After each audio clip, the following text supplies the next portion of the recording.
قال النبي صلى الله تعالى عليه وسلم الدين يسر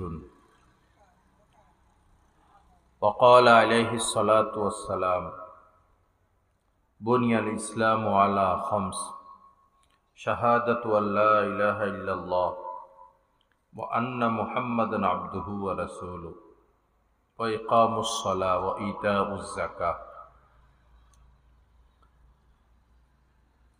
وحج البيت وصوم رمضان أو كما قال عليه الصلاة والسلام اللهم صل على سيدنا ومولانا محمد وعلى آل سيدنا ومولانا محمد وبارك وسلم أستغفر الله الذي لا إله إلا هو الحي القيوم وأتوب إليه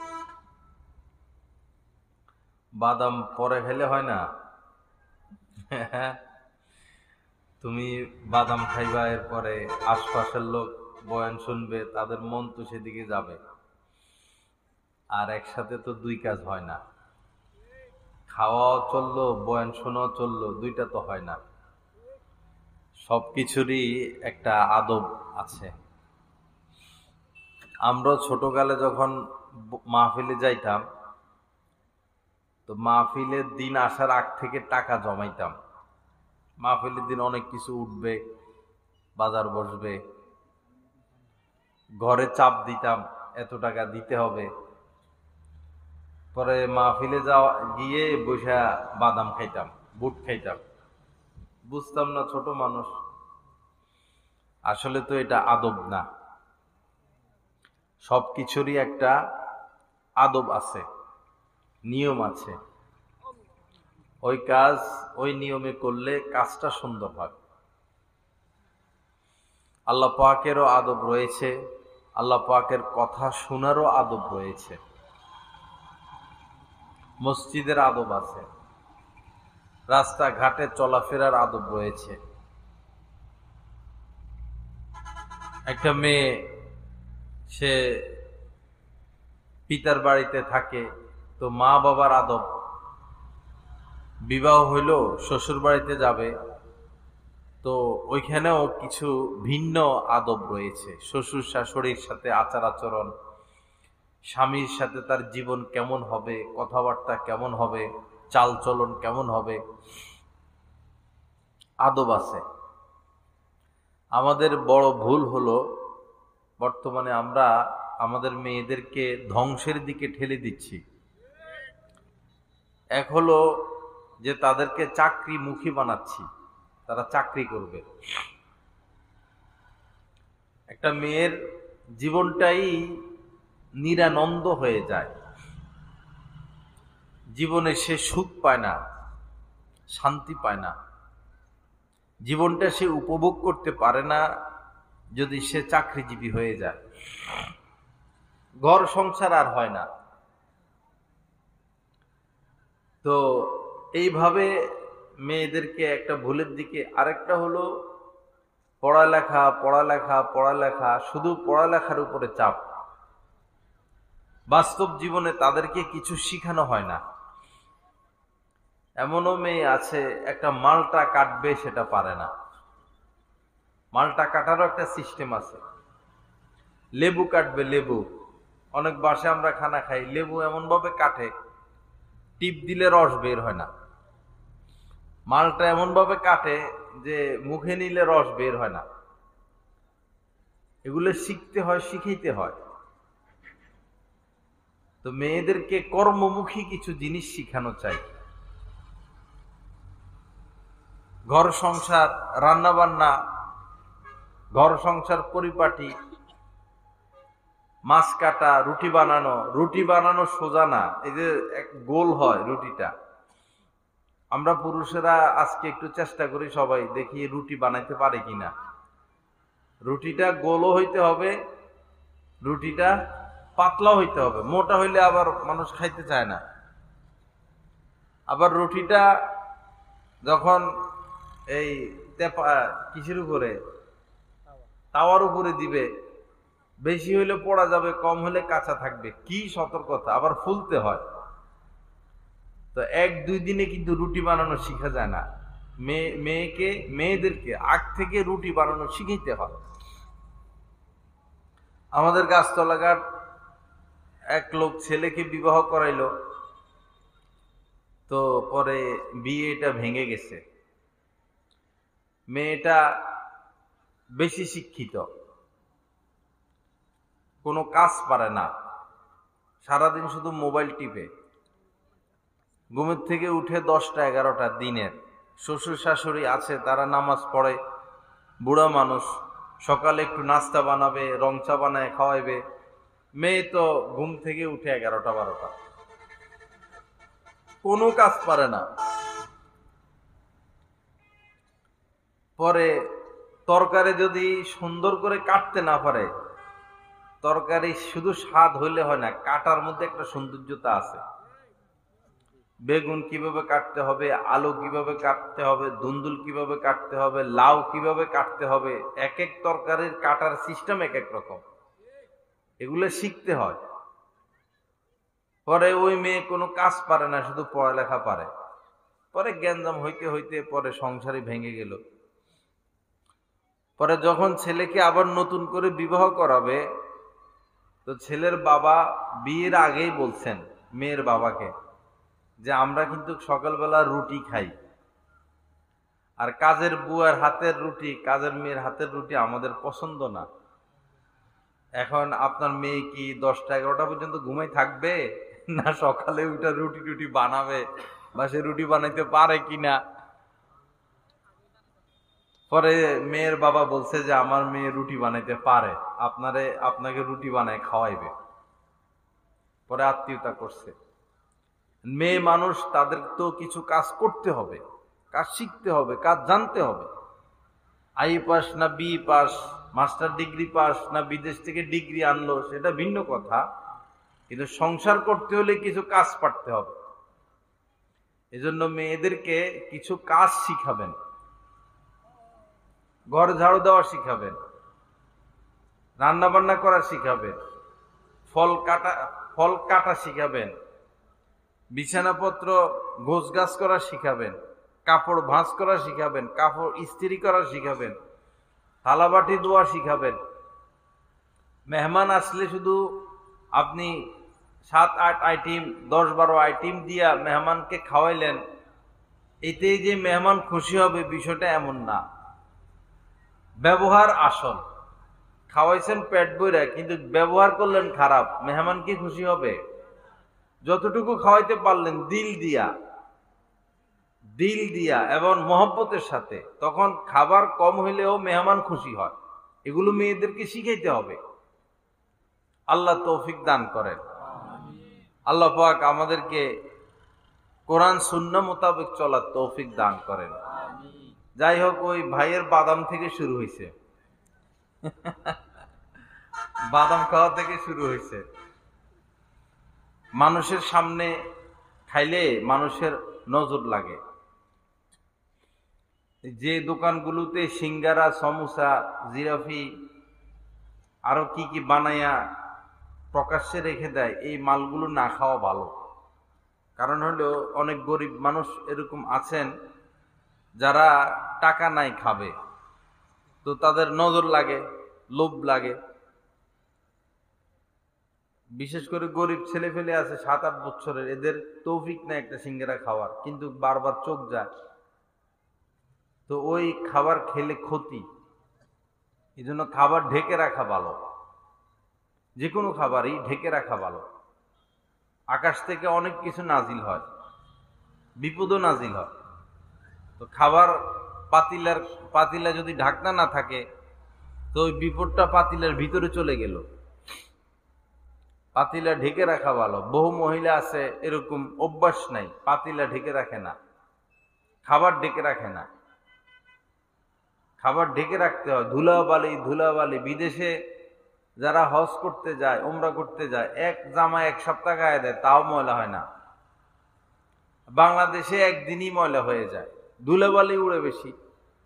সরকার ঠিকমতো কাজ করে না, সেতুমন্ত্রীরা শুধু বিদেশে অর্থ পাচার নিয়ে ব্যস্ত। যে এমপি হয় আর মন্ত্রী হয়, এগুলো শুধু কেমনে বিদেশে টাকা পাঠাবে, বিদেশে বাড়ি বানাবে, এই নিয়ে তাদের পেরেশানি। দেশের চিন্তা তারা করে না, খুব কম। আল্লাহ আমাদেরকে মাফ করে দেন, সহি বুঝ দান করেন। যাই হোক ভাইরা, সুন্নত মোতাবেক চলা, সুন্নত মোতাবেক চলতে হলে সুন্নত শিখতে হবে। এখন সুন্নত শিখবো কিভাবে? সুন্নত শিখার রাস্তা হলো আলেমদের থেকে শিখে নেওয়া। আপনাদের মসজিদের ইমাম সাহেব আছেন, খতিব সাহেব আছেন, অথবা এলাকার কোনো আলেম থাকলে যে আমাকে সুন্নত শিখাইয়া দেন। প্রতিদিন একটা করে সুন্নত যদি শিখা হয় আর ওটার উপরে আমল হয়, দেখবেন এক মাসে কত কিছু শিখে গেছেন। আমরা শিখিও না, আমলও করি না। যেমন এক সুন্নত হলো কাজের শুরুতে বিসমিল্লাহ বলা। কুল্লু আমরিন জি বালিন লাম ইউবদা বিবিসমিল্লাহ ফাহুয়া আক্তা। নবীজি বলেছেন, যেই কাজের শুরুতে বিসমিল্লাহ বলা হয় না সেই কাজ বরকতহীন, লেজ কাটা, সেই কাজে কোনো বরকত নাই। বরকত আজীব জিনিস। আল্লাহ যদি বরকত না দেন তো হাজার চেষ্টা করলেও বরকত হবে না। এমনও মানুষ রয়েছেন মাসে 1 লক্ষ টাকা ইনকাম, কিন্তু দেখা যায় খুব অভাব অনটনে চলে, কষ্টে কষ্টে চলে, বরকত নাই। আর এমনও আছেন মাত্র 10,000 টাকা ইনকাম, খুব সুন্দর চলে, খুব ভালো চলে, বরকত হচ্ছে। তো কাজের শুরুতে যদি বিসমিল্লাহ বলা না হয় সেই কাজে বরকত থাকে না। এজন্য বিসমিল্লাহ বলা। খাবেন বিসমিল্লাহ বলে শুরু করবেন। পান করবেন দুধ, কফি, শরবত বা পান, সুপারি, বিস্কিট, ফল, যেটাই খান, খাবার তো বিসমিল্লাহ বলা। গাড়িতে উঠবেন বিসমিল্লাহ বলে উঠবেন, এরপরে দোয়া পড়বেন। জামা গায়ে দিবেন বিসমিল্লাহ বলবেন, জুতা পরবেন বিসমিল্লাহ বলবেন। যে কোনো কাজের শুরুতে কি বলতে হয়? বিসমিল্লাহ। বিসমিল্লাহ মানে আল্লাহর নামে শুরু করলাম, তখন সেই কাজে বরকত আর বরকত। আর বিসমিল্লাহ বলবো না, সেই কাজে বরকত নাই। সবসময় এটা মনে রাখবেন, কাজের শুরুতে বিসমিল্লাহ বলা। মা বোনেরা মাছ কাটে, যদি বড় মাছ হয়, রুই মাছ, কাতল মাছ বড়, তো বড়টা কাটা শুরুতে বিসমিল্লাহ বলে শুরু করবে। আর যদি মাছ ছোট ছোট হয় তো প্রথমটা কাটতে একবার বললেই হবে। পুঁটি মাছ খাইতে যেমন লাগুক, দেখতে খুব সুন্দর লাগে। অনেকগুলো পুঁটি জিন্দা, আধা কেজি পুঁটি, লাফালাফি লাফালাফি, মজা লাগে না দেখতে? দেখতেও মজা লাগে, ধরতেও মজা লাগে। দেশি মাছগুলো দেখতেও মজা লাগে, ধরতেও মজা লাগে, খাইতেও মজা লাগে। আল্লাহর নিয়ামত ভাই। আল্লাহ যদি এমন করতেন যে শুধু এক রকমের মাছ বানাইলেন, পাঙ্গাস মাছ, আল্লাহ পাক চাইলে তো পারতেন। কত মাছ খাই না আমরা। আল্লাহ যদি শুধু এক আইটেম মাছ বানাইতেন, যে শুধু পাঙ্গাস মাছ, আর কোনো মাছ তিনি যদি না বানাইতেন, আমাদের কিছু করার ছিল? সারা জীবন পাঙ্গাস মাছে খেয়ে যাওয়া লাগতো। কিন্তু কত মাছ আল্লাহ পাক বানাইছেন। কখনো আমরা রুই খাই, কখনো কাতল খাই, কখনো দেশি কই খাই, কখনো শিং খাই, কখনো মাগুর খাই, কখনো গুলশা, কখনো পদ্মার ইলিশ, কখনো সমুদ্রের মাছ। কত মাছ কে বানাইছেন? বিজ্ঞানীরা, আল্লাহ পাক বানাইছেন। আল্লাহর কত দয়া। দেখুন কত ধরনের ফল আমরা খাই।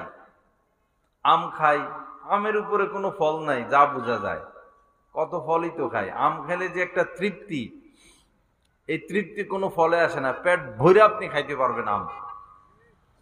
আপেল না হলে 2টা খাবেন, না হলে 3টা, কিন্তু আম পেট ভরা পর্যন্ত খাওয়া যায়। আম, এরপরে লিচু, আনারস, তরমুজ, কমলা, আপেল, এরপরে জাম, এরপরে আনার, মাল্টা, কত ফল। এটা কি বিজ্ঞানীরা বানাইছে? চায়নারা? আমেরিকান? কার দান? আল্লাহর দান। ফাবিআইয়ি আলাই রাব্বিকুমা তুকাজ্জিবান। সুবহানাল্লাহ। আল্লাহ পাক বলছেন, আমার কোন নিয়ামত তোমরা অস্বীকার করবা? এই যে এত এত নিয়ামত, কোনটা অস্বীকার করবা? এজন্য এগুলো স্মরণ করা, এগুলো স্মরণ করা। উযকুরু নি'মাতাল্লাহি আলাইকুম, উযকুরু নি'মাতাল্লাহি আলাইকুম। আল্লাহ পাক বলেন, তোমাদের প্রতি আমার যে নিয়ামত, এগুলা স্মরণ করো, এগুলা স্মরণ করো। বয়স 80, দাঁত নাই, এখন কি হাড্ডি খাইতে পারে? গোশত খাইতে পারে? এখন দাঁতের মজা বুঝে কি না? বুঝে। চোখ নাই, একসময় ছিল, এখন সে চোখ যে কত বড় নিয়ামত বুঝে কি না? বুঝে। আগে তো দৌড়তেও পারতো, হাঁটতেও পারতো, যেখানে মন চায় চলে যাইতো। এখন বয়স 75, লাঠি ছাড়া হাঁটতে পারে না, দৌড়তে পারে না, 10 কদম দিলে আবার দাঁড়াইয়া যায়। তো এখন সে বুঝে কি না? জোয়ান কালে যে হাঁটতাম আর দৌড়তাম, বুঝে কি না? তা আমাদের উচিত সব সময় আল্লাহ পাকের নিয়ামত গুলো কি করা? স্মরণ করা। চোখ আল্লাহ পাকের কত বড় নিয়ামত। এই ছোট ছোট দুইটা চোখ দিয়ে আমরা সূর্য পর্যন্ত দেখি, আকাশ পর্যন্ত দেখি। একটা লাইট, জাপানি লাইট হলো 1 কিলোমিটার 2 কিলোমিটারের পরে কিন্তু আর আলো যায় না। না হলে 2 কিলোমিটারই আলো গেল, না হলে 3 কিলোমিটার আলো গেল। ওই লাইট শুধু 3 কিলোমিটার পর্যন্ত যায়, এরপরে আর যায় না। কিন্তু আল্লাহ 2 চোখে এমন লাইট দিয়ে দিছেন, ছোট ছোট জিনিসগুলো আকাশ পর্যন্ত আমরা দেখি। কার দয়া? আল্লাহ পাকের দয়া। উযকুরু নি'মাতাল্লাহি আলাইকুম। আল্লাহ পাক বলেন, তোমাদের প্রতি আমার যে অনুগ্রহ, দয়া, এটাকে স্মরণ করো, এটাকে স্মরণ করো। গোশত কি শক্ত শক্ত? গোশত তো আমরা খাই, ভিতরে কি আর আমরা হজম করি না? আল্লাহ পাক হজম করান, আল্লাহ হজম করান। এরপরে ভালো মন্দ কত কিছুই তো খাই, কিন্তু ভিতরটা এমন যে মন্দটা হজম, যেটা ক্ষতিকর, এটা হজম করার মতো না, তাও হজম হয়ে যায়। আমাদের শরীর কিডনিটা আল্লাহ পাক এমন ভাবে বানাইছেন, আমরা পানির একটা ফিল্টার বসাইছি, পরে এই ফিল্টার মিস্ত্রি বলতেছে যে এটা হইলো কিডনির উপরে গবেষণা করে এটা বানানো হয়েছে। কিডনির উপরে কি, যে পানিটা উপকারী সেটা সে সাপ্লাই দিবে, আর যেটা ক্ষতিকর এটাকে সে ফেলে দিবে।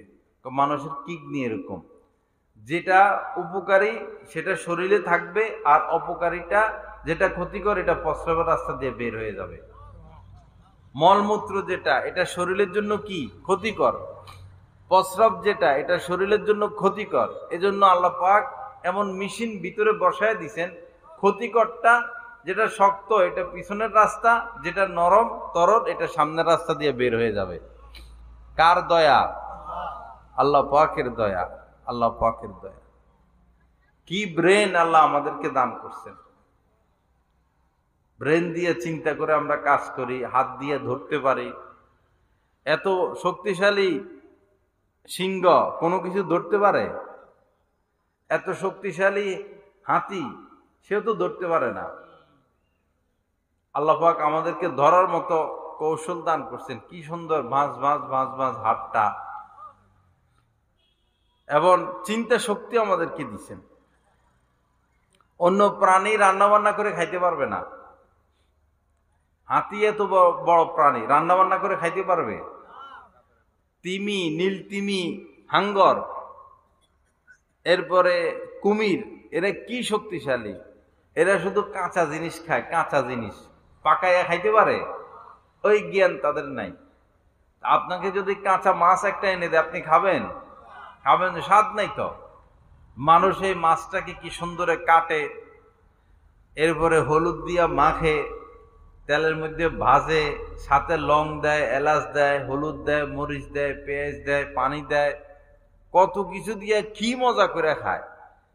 তো অন্যরাও মাছ খায়, সমুদ্রের অন্য পানিরা, তারা কি সেই মজা পায়? পায় না। আমরা সেই মজা পাই। এটা কার দয়া? এই ব্রেন কে দিছেন? আল্লাহ দিছেন।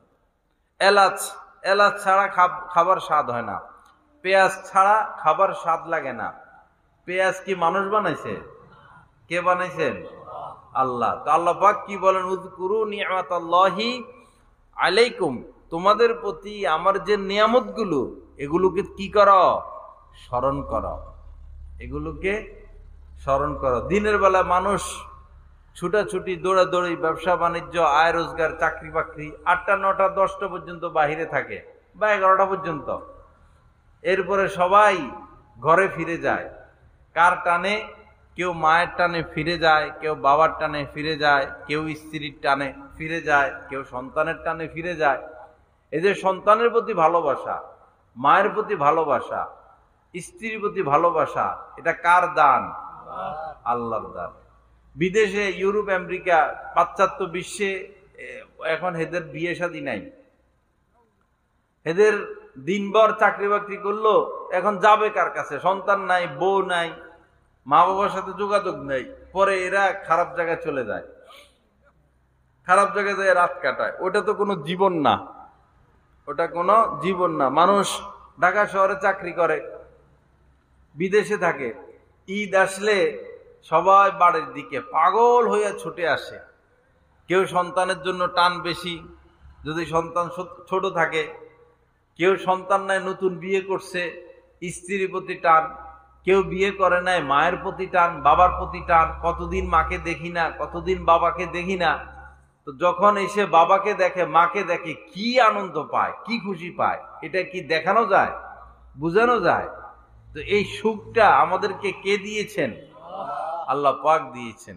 এটাও নিয়ামত, এটাও নিয়ামত। আমেরিকাতে মানুষ অসুস্থ হইলে সরকারিভাবে চিকিৎসা করে, সরকার হাসপাতালে নিয়ে যায়, সরকার চিকিৎসা করে। কিন্তু আমাদের দেশে আপনার যদি জ্বর হয়, আপনার মা পেরেশান হয়ে যায়, বাবা পেরেশান হয়ে যায়, সন্তান পেরেশান হয়, স্ত্রী পেরেশান হয়।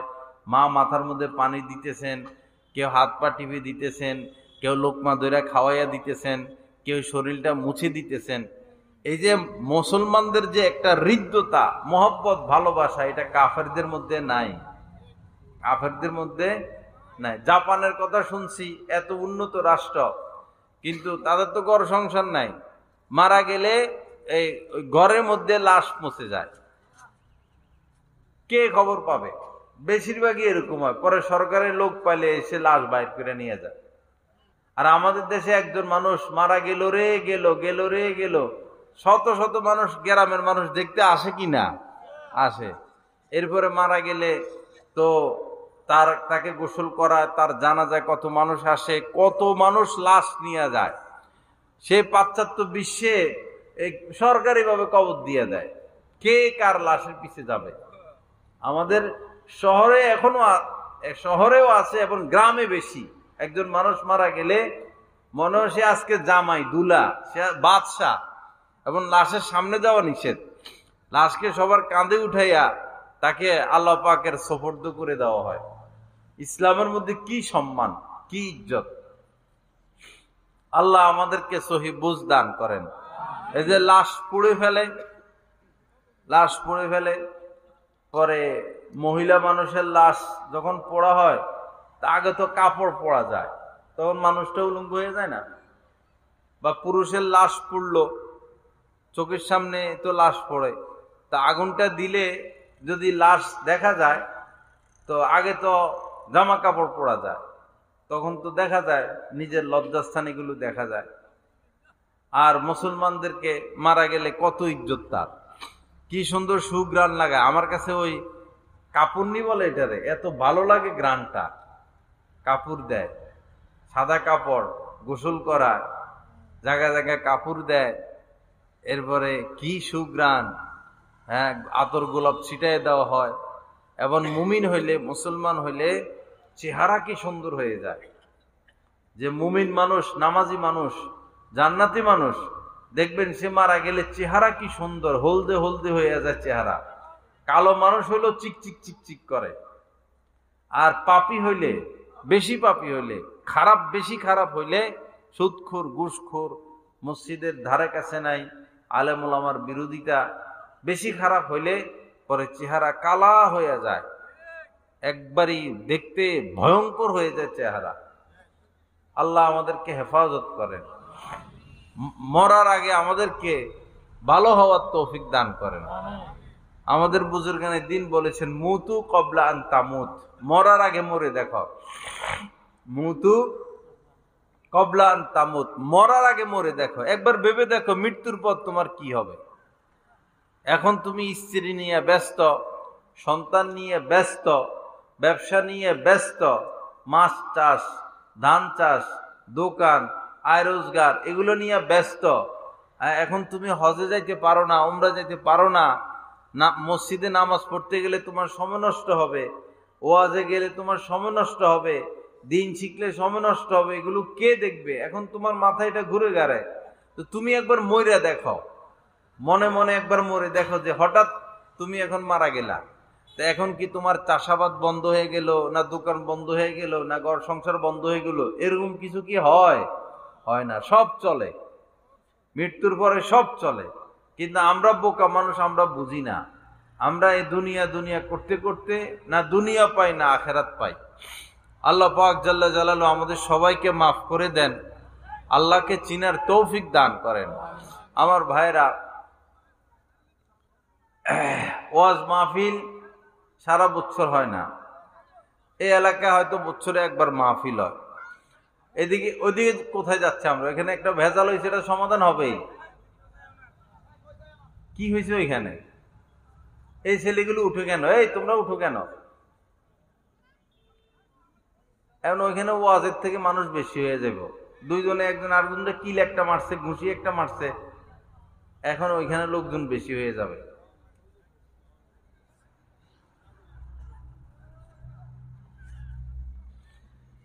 ইস্তিগফার পড়ি, আস্তাগফিরুল্লাহাল্লাযী লা ইলাহা ইল্লা হুয়াল হাইয়ুল কাইয়্যুম ওয়া আতুবু ইলাইহি। শয়তান আইছে, শয়তান দেখতেছে যে এরা সবাই একটা ভালো কাজে আছে, দ্বীনি কথা শুনতেছে, তার তো গায়ে আগুন লাগে, অশান্তি, একটা ভেজাল লাগাই দিল আর কি। ইস্তিগফার পড়ি, আস্তাগফিরুল্লাহাল্লাযী লা ইলাহা ইল্লা হুয়াল হাইয়ুল কাইয়্যুম ওয়া আতুবু ইলাইহি। আউযু বিল্লাহ পড়ি, আউযু বিল্লাহি মিনাশ শাইতানির রাজীম, আউযু বিল্লাহি মিনাশ শাইতানির রাজীম। দুরূদ শরীফ পড়ি, আল্লাহুম্মা সাল্লি আলা সাইয়্যিদিনা ওয়া মাওলানা মুহাম্মদ ওয়া আলা আলি সাইয়্যিদিনা ওয়া মাওলানা মুহাম্মদ ওয়া বারিক ওয়া সাল্লিম। একবার দুরূদ শরীফ পড়লে কি ফায়দা আপনারা জানেন? জানা আছে? একবার, শুধু একবার যদি কেউ দুরূদ শরীফ পড়ে, শুধু এতটুকু যদি পড়ে, সাল্লাল্লাহু আলাইহি ওয়াসাল্লাম, এতটুকু যদি পড়ে, হাদিস শরীফের মধ্যে এসেছে, নবীজি বলেছেন, মান সাল্লা আলাইয়া ওয়াহিদান সাল্লাল্লাহু আলাইহি আশরা। যে ব্যক্তি আমার প্রতি মাত্র একবারও দুরূদ শরীফ পড়বে, রব্বুল আলামিন তার প্রতি 10 বার রহমত নাজিল করবেন। কয়বার রহমত নাজিল করবেন? 10 বার। কত বড় কথা! শুধু যদি এতটুকু বলা হয়, সাল্লাল্লাহু আলাইহি ওয়াসাল্লাম, আল্লাহ পাক 10 বার রহমত নাজিল করবেন। শুধু তাই নয়, 10টা নেকি দান করবেন, 10টা গুনাহ মাফ করবেন, 10 তবকা মর্যাদা বুলন্দ করে দিবেন। যেমন এতদিন ছিল সে সাধারণ লেবার, এখন তারে এই প্রমোশন 10 তবকা হবে, তারে এখন ম্যানেজার বানিয়ে দিবেন। দ্বীনি লাইনে এমন তারাক্কি হবে। এতদিন ছিল সে 1 লেভেলের, এখন একবার দুরূদ শরীফ পড়ছে, সে এখন 10 মেট্রিক লেভেলের হয়ে যাবে। সাল্লাল্লাহু আলাইহি ওয়াসাল্লাম। এজন্য বেশি বেশি দুরূদ শরীফ পড়া। এক সাহাবী এসে নবীজিকে বললেন, ইয়া রাসূলুল্লাহ, তো আমি তো দুরূদ পড়তে চাই বেশি, তো কি পরিমাণ পড়তাম? নবীজিকে বলতেছেন যে আপনার প্রতি আমি কি পরিমাণ দুরূদ পড়তাম? নবীজি বললেন, মা শিতা, তোমার যা ইচ্ছা। পরে সে বলল যে ইয়া রাসূলুল্লাহ, আমি আমার সময়ের সারা দিনে আমার সময়ের 1/4 শুধু আমি দুরূদ পড়ব। মানে ফরজ ওয়াজিব সুন্নতে মুআক্কাদা আদায় করার পর, জরুরি কাজকর্ম শেষ করার পর যতটুকু সময় আমার হাতে থাকে, মনে করেন 5 ঘন্টা, 6 ঘন্টা, 4 ঘন্টা, যতটুকু সময় আমার হাতে থাকে, এই 4 ঘন্টার 1/4 1 ঘন্টা আমি শুধু দুরূদ পড়ব। তো নবীজি বললেন যে মা শিতা, তোমার ইচ্ছা, ফা ইন জিত্তা ফাহুয়া খায়রুল লাক, যদি তুমি এর থেকে বাড়াইয়ে পড়তে পারো দুরূদ শরীফ, এর থেকে আরো বাড়াইয়া পড়তে পারো, তো তোমার জন্য আরো ভালো হবে। তখন সাহাবী খুশি হয়েছেন। খুশি হইয়া পরে তিনি বললেন, তাহলে আর নিসফু, আমি সারাদিনে যতটুকু সময় পাবো ইবাদতের অর্ধেক শুধু দুরূদই পড়ব। তো নবীজি বললেন মা শিতা, তোমার ইচ্ছা, ফা ইন জিত্তা ফাহুয়া খায়রুল লাক, যদি তুমি আরো বাড়িয়ে পড়ো, এর থেকে বাড়িয়ে দুরূদ পড়ো, তো এটা তোমার জন্য আরো কল্যাণকর হবে। পরে সাহাবী খুশি হয়ে বললেন যে তাহলে আসলুসাইনে, আমি যতটুকু সময় পাবো এটার 3/2, 3/2, মনে করেন 3 ঘন্টা তিনি সময় পাবেন, তাহলে 2 ঘন্টাই শুধু কি পড়বেন? দুরূদ পড়বেন। তখন নবীজি আবারও বললেন মা শিতা, তোমার ইচ্ছা, ফা ইন জিত্তা, যদি তুমি এর থেকে বেশি দুরূদ পড়তে পারো বেশি সময় ধরে, ফাহুয়া খায়রুল লাক, তো এটা তোমার জন্য আরো কল্যাণকর হবে।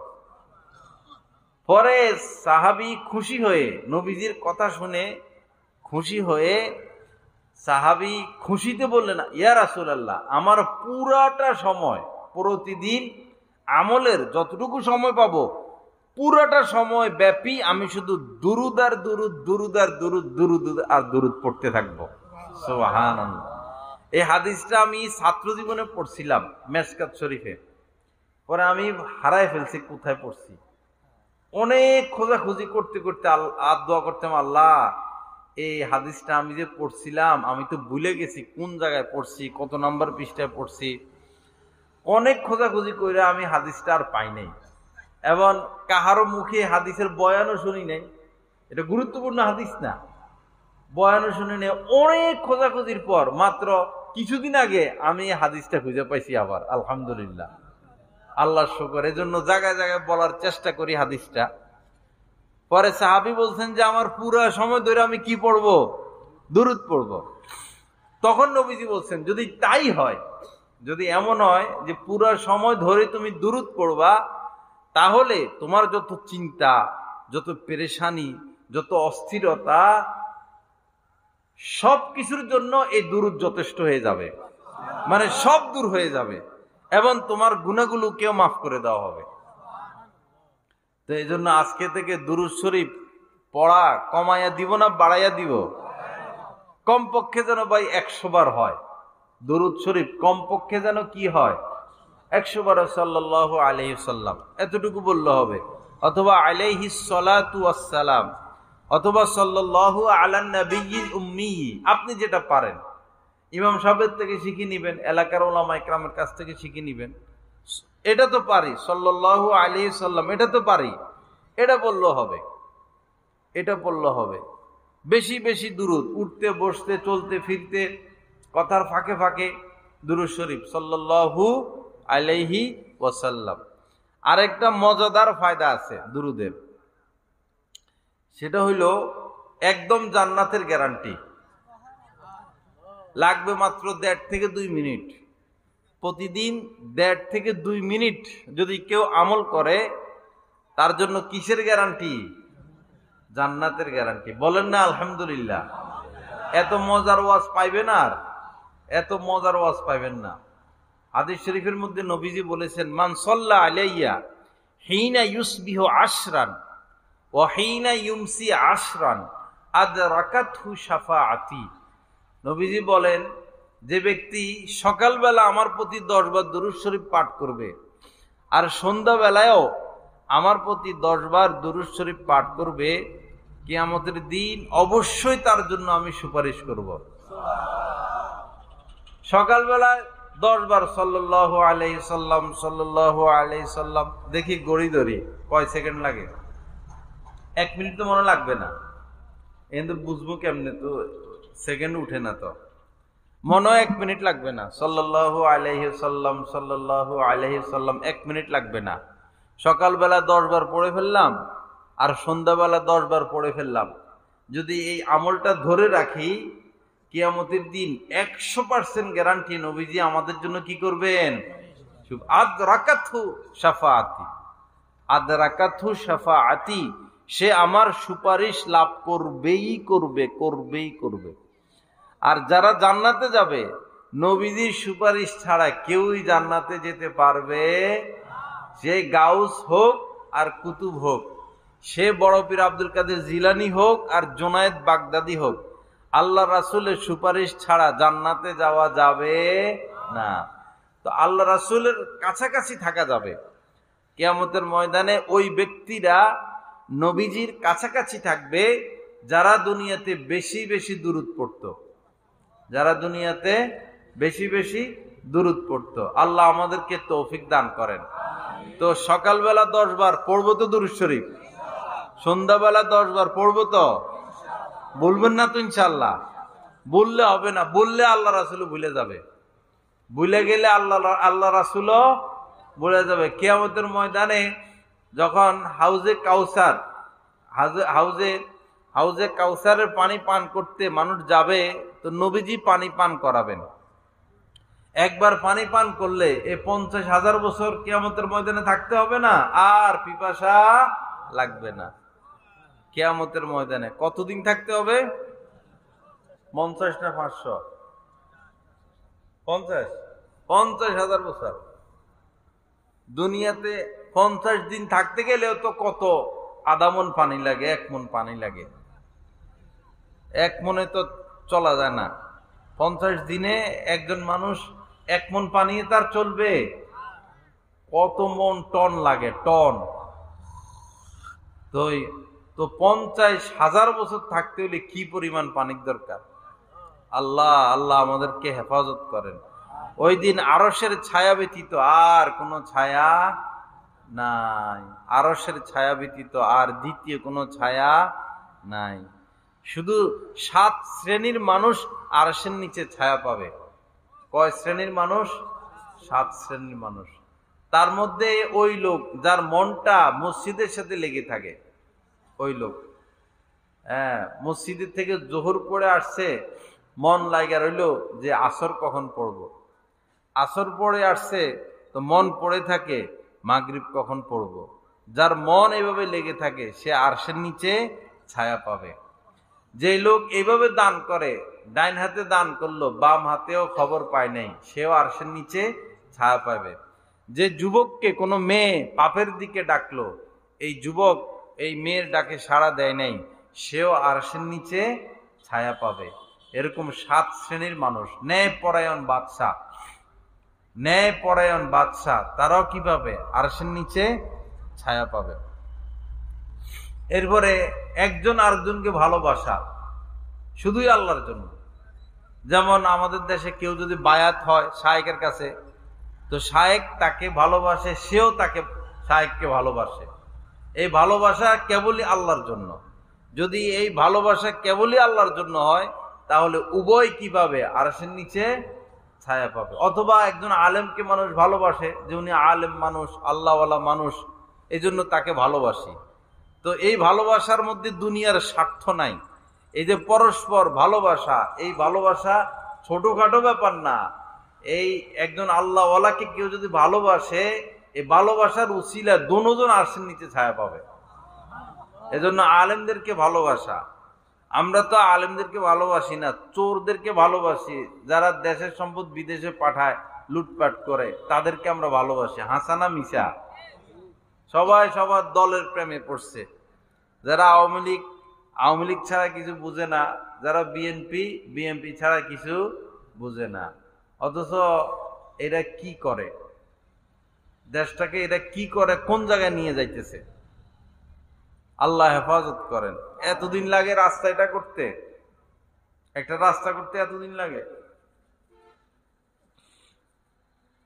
একটা প্রাইভেট কার 35,000 টাকার উপরে দিতে হয় প্রতি বছর সরকারকে।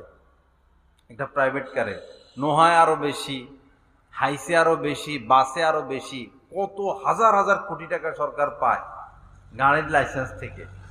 এই রাস্তাগুলা টাইলস করে দেওয়ার মতো টাকা পায়, টাইলস করে দেওয়ার মতো টাকা পায়, কিন্তু সব লুটপাট লুটপাট লুটপাট, শুধু বিদেশে পাঠায়, শুধু বিদেশে পাঠায়। আমার কাছে হতবাক লাগে, এত গাড়ি চলে, কোথায় যায় এত টাকা? একটা প্রাইভেট কার থেকে 35,000 টাকা নিয়ে যায় মাসে, বুঝছো? কয়েক লাখ প্রাইভেট কার বাংলাদেশে, কয়েক লাখ হাইস, কয়েক লাখ নোহা, কয়েক লাখ টাক বাস, হাজার হাজার কোটি টাকা হুন্ডার থেকেও নেয়। টাকাগুলো যায় কই? একটা রাস্তা ঠিক মতে নাই, আর যেগুলো আছে চিপা চিপা চিপা চিপা রাস্তা। তা আমরা আল্লাহওয়ালাদেরকে ভালোবাসি না, কাদেরকে ভালোবাসি? চোর, গুন্ডা, লুটপাটকারী, এদেরকে আমরা ভালোবাসি। হেরা আসলে এখানে যদি মন্ত্রী একটা আসতো, এমপি একটা আসতো, লোক এত কম হইতো না ডবল হইতো? জায়গা হইতো না। অথচ যে আসছে এ তো চোরই, দেশের টাকা বিদেশে পাঠায়, চুরি নিয়ে ব্যস্ত। আল্লাহ হেফাজত করেন। তো কি যেন বলতেছিলাম, আরশের নিচে ছায়া না, এর আগে বলছিলাম হাউজে কাউসার। নবীজি হাউজে কাউসারের মধ্যে দাঁড়িয়ে পানি পান করাইতে থাকবেন। তো কিছু লোক যাবে পানি পান করতে, নবীজি তাদেরকে চিনবেন, এরা আমার উম্মত, আবার তারাও নবীজিকে চিনবে যে উনি আমাদের নবী। পরে নবীজি পানি পান করাবেন, এই মুহূর্তেই মধ্যখানে পর্দা পড়ে যাবে, নবীজি আর ওই লোকদের মাঝে পর্দা পড়বে, নবীজি আর পানি পান করাতে পারবেন না। তখন নবীজি বলবেন যে এমন করলে কেন? এরা তো আমার উম্মত, ওদেরকে আমি চিনি, পর্দা দিলে কেন? ফেরেশতাদেরকে বলবেন। পরে ফেরেশতারা বলবেন যে ইয়া রাসূলুল্লাহ, আপনি তো জানেন না আপনার মৃত্যুর পর, দুনিয়া থেকে আপনার চলে আসার পর এরা কি কি করছে, আপনি তো জানেন না। আপনার মৃত্যুর পর এরা আপনার দ্বীনের মধ্যে পরিবর্তন আনছে। আপনি একরকম বলে গেছেন, তারা করছে আরেক রকম, প্রচার করছে আরেক রকম, মানে বেদাআতি কাজে কর্মে কি হয়েছে? লিপ্ত হয়েছে, বেদাআতি কাজে কর্মে। আল্লাহ হেফাজত করেন, আল্লাহ সহি বুঝ দান করেন। সুন্নতের বহির্ভূত কোনো কাজ করা যাবে না, সুন্নতের বহির্ভূত কোনো কাজ করা যাবে না, বেদাআতি কোনো কাজকর্ম করা যাবে না। তাহলে এই হাউজে কাউসারে পানি পান করতে যাব, কিন্তু পানি তিনি আমাদেরকে পান করাবেন না। তখন নবীজি বলবেন সোহকান সোহকান, দূর হও দূর হও দূর হও। নবীজি তাড়াইয়া দিবেন, কারণ নবীজির রেখে যাওয়া দিন তারা পরিবর্তন করছে। আল্লাহ আমাদেরকে মাফ করে দেন। তো বেশি বেশি কি পড়বো? দুরূদ শরীফ পড়বো। তো দুরূদ শরীফের কয়টা ফজিলত বলা হইল? এক হইল, এই যদি সারাদিন দুরুদি পড়ে তাহলে এর উসিলা গুনাহগুলো মাফ হবে এবং সমস্ত পেরেশানি চিন্তা ভাবনা কি হবে? দূর হয়ে যাবে। আরেকটা হলো ফজরের পরে 10 বার, মাগরিবের পরে 10 বার পড়লে কিয়ামতের দিন নবীজি সুপারিশ করবেন, এটা। আর আরেকটা হলো একবার যদি কেউ শুধু দুরূদ পড়ে সাল্লাল্লাহু আলাইহি ওয়াসাল্লাম, একবারই পড়লো, তাহলে 10টা কি হয়? রহমত, 10 বার রহমত তার উপরে নাজিল হয়, 10টা গুনাহ মাফ হয়, 10টা নেকি হয়, এবং 10 তবকা মর্যাদা আল্লাহ পাক বাড়িয়ে দেন। কি ফজিলত! আবার যেই দোয়ার শুরুতে শেষে দুরূদ থাকে না, সেই দোয়া আল্লাহ পাক কবুলও করেন না। দোয়া যে করবেন আল্লাহর কাছে, দোয়া করার নিয়ম হলো আগে হামদ, আলহামদুলিল্লাহি রাব্বিল আলামিন, হামদ, এরপরে ইস্তেগফার, এরপরে আলহামদুলিল্লাহ রাব্বিল আলামিন, এরপরে দুরূদ শরীফ, হামদের পরে দুরূদ শরীফ, এরপরে ইস্তেগফার, এরপরে দোয়া, লাস্টে আবার এই দুরূদ শরীফ। শুরুতেও দুরূদ শরীফ, শেষে দুরূদ শরীফ। মধ্যখানে যদি দোয়াটা করা হয় তখন সেই দোয়াটা বেশি কবুল হয়, ওই দোয়াটা বেশি কবুল হয়। এজন্য দোয়ার আগে এবং পরে কি রাখবো? দুরুদ রাখবো। দুরুদি এমন একটা আমল, দুরুদি শুধু কোরআন হাদিসে বর্ণিত হাজার হাজার আমলের মধ্যে দুরুদি শুধু এমন এক আমল, যে আমল আল্লাহ পাক ফিরিয়ে দেন না। আপনি হজ করলেন, কবুল হলো কি হলো না খবর নাই। ওমরা করলেন, কবুল হলো কি হলো না খবর নাই। আপনি তাহাজ্জুদ পড়েন, ইশরাক পড়েন, দান সদকা করেন, কুরবানি করেন, কবুল হলো কি হলো না গ্যারান্টি নাই। কিন্তু দুরুদ পড়লে নিশ্চিত সেটা কি? কবুল। দুরুদ পড়লে সেটা নিশ্চিত কবুল। আপনার শত্রু আপনি তারে দেখতে পারেন না, সেও আপনাকে দেখতে পারে না, কিন্তু আপনার শত্রুটা যদি আপনার ছোট বাচ্চাটাকে আদর করে ভালোবাসে, চিপস কিনা দেয়, আপনার কাছে এটা খারাপ লাগে না ভালো লাগে? ভালো লাগে, ভালো লাগে। আপনার কাছে যেমন আপনার বাচ্চাটা প্রিয়, নবীজি আল্লাহ পাকের কাছে সবচেয়ে প্রিয় কে? নবীজি। এজন্য নবীজির প্রতি যারা যত বেশি দুরূদ পড়বে, আল্লাহ পাকের দয়া মায়া তাদের প্রতি তত বেশি থাকবে। এবং নবীজির তরিকা ব্যতীত কোনো ইবাদত আল্লাহ পাক গ্রহণ করেন না। নামাজ পড়বেন সুন্নত মোতাবেক, নবীজির তরিকা মোতাবেক পড়তে হবে। ইবাদত করবেন নবীজির তরিকা মোতাবেক। বিয়ে শাদী করবেন দিবেন নবীজির তরিকা মোতাবেক। রাস্তায় হাঁটবেন নবীজির তরিকা মোতাবেক। রাত্রে ঘুমাবেন নবীজির তরিকা মোতাবেক। খানা খাবেন নবীজির তরিকা মোতাবেক। গোসল করবেন, ওযু করবেন নবীজির তরিকা মোতাবেক। পোশাক পরবেন নবীজির তরিকা মোতাবেক। এই ব্যক্তির জীবন সফল আর কামিয়াব। রাসূলের সুন্নত ব্যতীত কোন আমল, রাসূলের তরিকা ব্যতীত কোন আমল রব্বুল আলামিন গ্রহণ করবেন না, গ্রহণ করবেন না। যার ইবাদতটা যতটা সুন্নতের নিকটতম, তার ইবাদতটা তত বেশি কবুলকৃত, তত বেশি কবুল হবে। এজন্য সুন্নত শিখতে হবে। এখন সাধারণ মানুষের সুন্নত শিখার রাস্তা কি? রাস্তা একটা হলো আলেম ওলামার সোহবত, আলেম ওলামার কাছে যাওয়া, আলেমদের থেকে জেনে নেওয়া, শিখে নেওয়া, প্রতিদিন সময় দেওয়া। 10 মিনিট করে গেলেন, প্রতিদিন 10 মিনিট, আধা ঘন্টা কোনো আলেমের সোহবতে গেলেন, তার সাথে থাকলেন, এর দ্বারা সুন্নত শিখতে পারবেন। আরেকটা হলো বেহেশতি জিওর একটা কিতাব আছে, বাংলাতেও পাওয়া যায়, অথবা তালিমুস সুন্নাহ অথবা আহকামে জিন্দিগি, এই কিতাবগুলো ঘরে রাখবেন। এখানেও মোটামুটি চলার মতো সুন্নতগুলো লেখা আছে। আল্লাহ আমাদের সবাইকে তৌফিক দান করেন। তো সুন্নত শিখবো তো ইনশাআল্লাহ। খাওয়ার আগে কয় হাত ধুইতে হয়? হ্যাঁ, 1 হাত না 2 হাত? 1 হাত, 1 হাত। কয় হাত ধুইতে হয়? হ্যাঁ, 1 হাত না 2 হাত? হ্যাঁ, 1 হাতে না, কয় হাত ধুইতে হয়? খাওয়ার আগে 2 হাত ধুইতে হয়।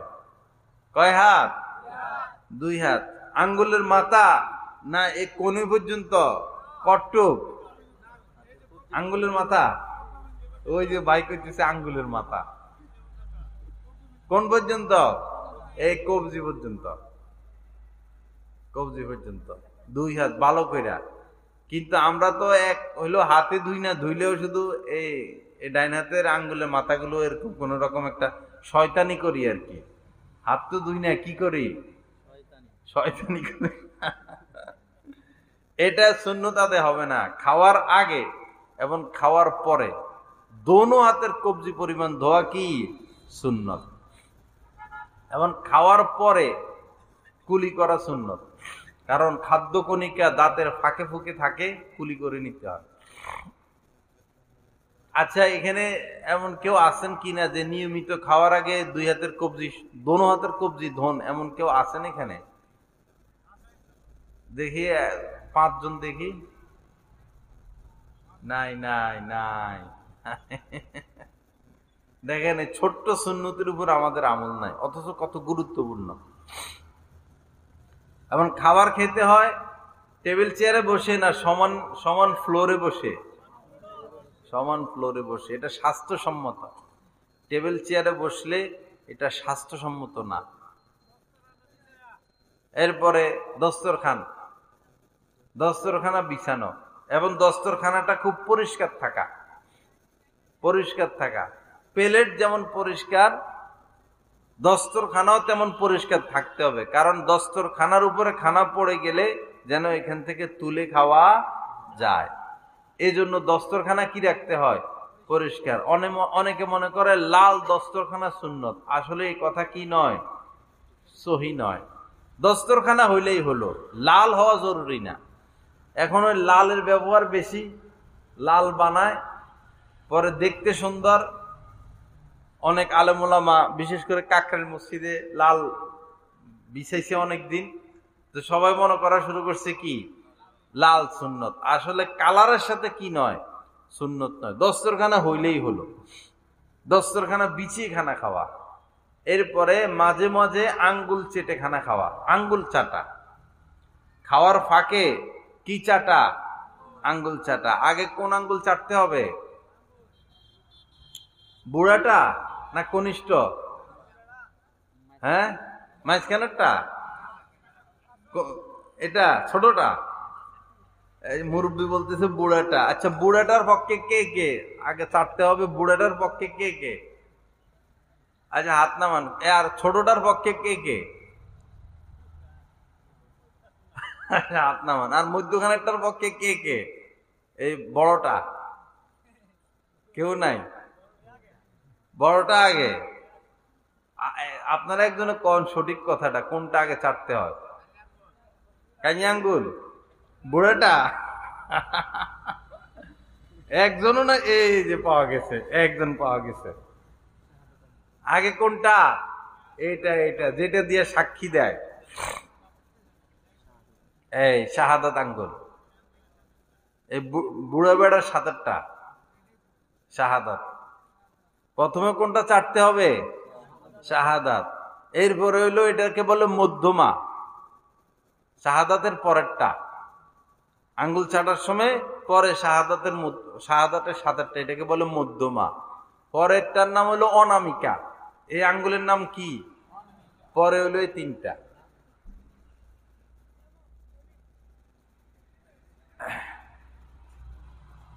না না, হ্যাঁ,